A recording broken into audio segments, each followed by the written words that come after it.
샬롬, 사랑하는 성도 여러분, 참 좋으신 우리 하나님께서 또 하루를 허락하셨습니다. 허락하신 것처럼 우리에게 오늘 예배를 통하여 특별한 만남과 특별한 축복이 있을 줄로 믿습니다. 함께 기도하면서 새벽 예배 시작하도록 하겠습니다. 사랑과 은혜가 풍성하신 존귀하신 하나님 아버지 감사합니다. 또 지난밤도 우리 주님께서 우리를 쉬게 하시고 회복하게 하시고 이렇게 첫 시간 주님과 만나게 하여 주시니 감사합니다.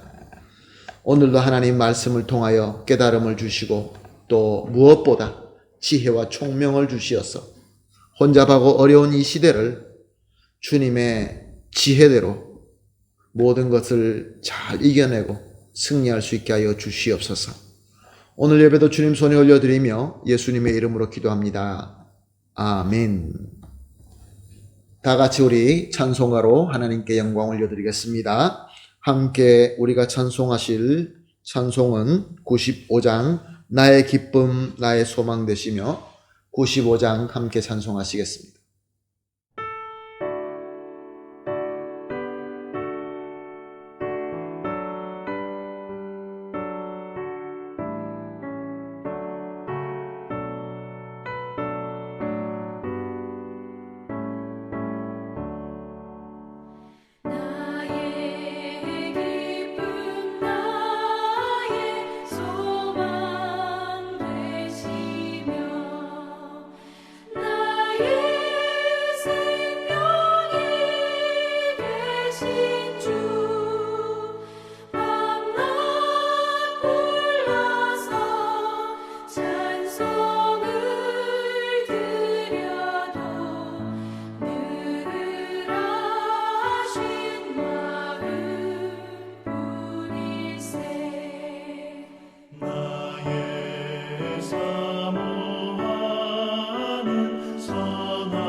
아멘, 할렐루야, 감사합니다.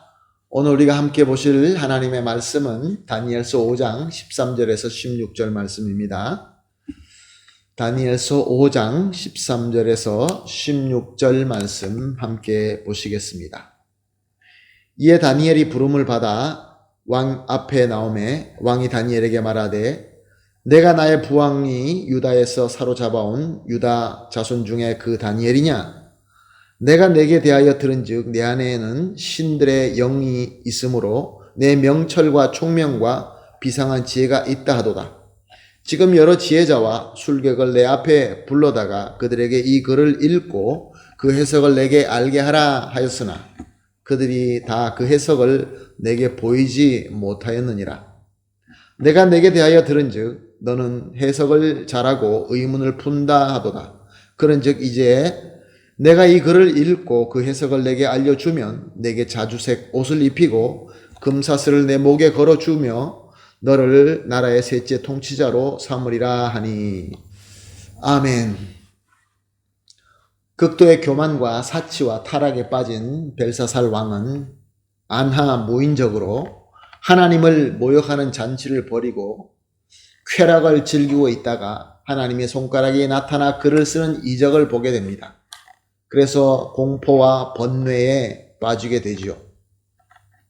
그래서 바벨론의 지혜자들을 불러서 술객들을 불러서 이 이적을 해석하게끔 명령해 보지만 아무도 풀 수 없었습니다. 그러자 그때 태후가 나타나서 지혜자의 우두머리인 다니엘을 천거하게 됩니다. 그래서 벨사살은 다니엘을 부르게 됩니다. 13절 말씀을 보게 되면 이에 다니엘이 부름을 받아 왕 앞에 나오매 왕이 다니엘에게 말하되 내가 나의 부왕이 유다에서 잡아온 유다 자손 중에 그 다니엘이냐. 사랑하는 성도 여러분, 다니엘은 바벨론에 잡혀올 때 소년 때에 왔습니다. 그런데 오늘 이제 벨사살 왕에 설 때는 이미 50년이 훨씬 지난 노인이 된 몸으로 그 앞에 서게 되었습니다.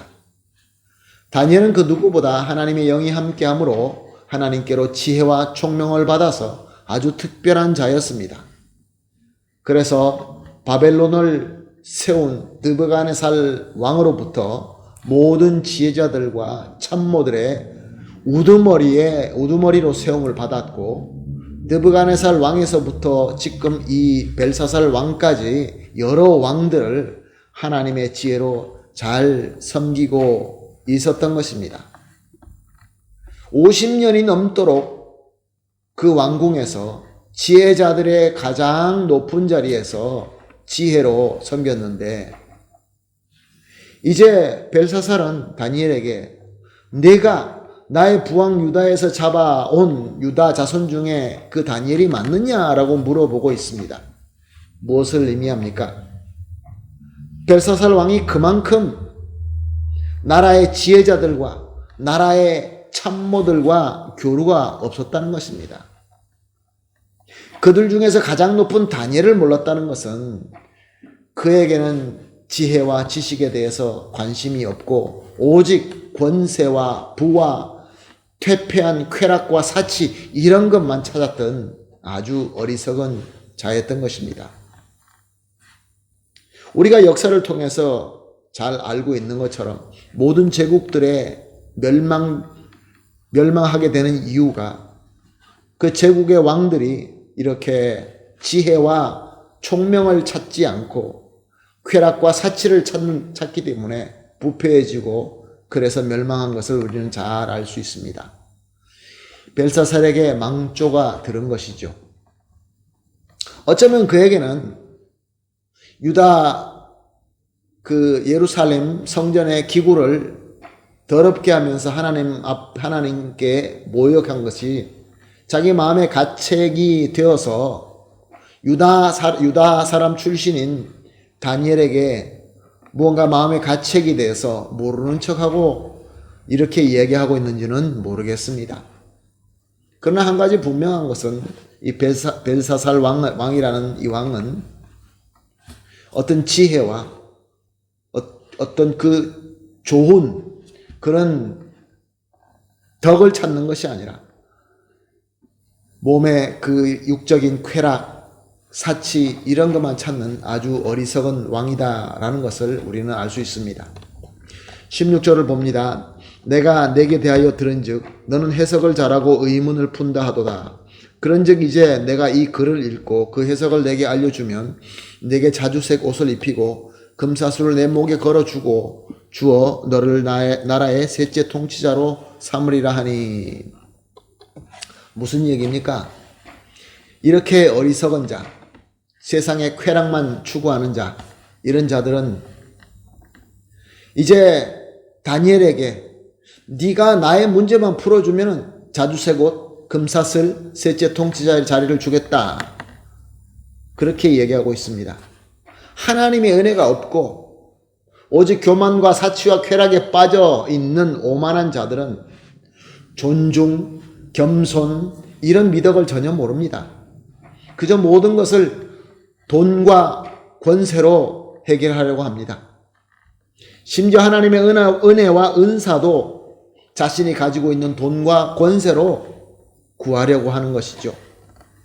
신약에도 보게 되면 사도행전 8장 18절에서 19절에 보게 되면 사마리아에 시몬이라는 마술사가 나오는데, 이 시몬은 성령 받는 것을 보고 자기도 성령을 받게 해달라고 하면서 돈으로 살려고 했던 것이 기록되어 있는 것을 볼 수 있습니다.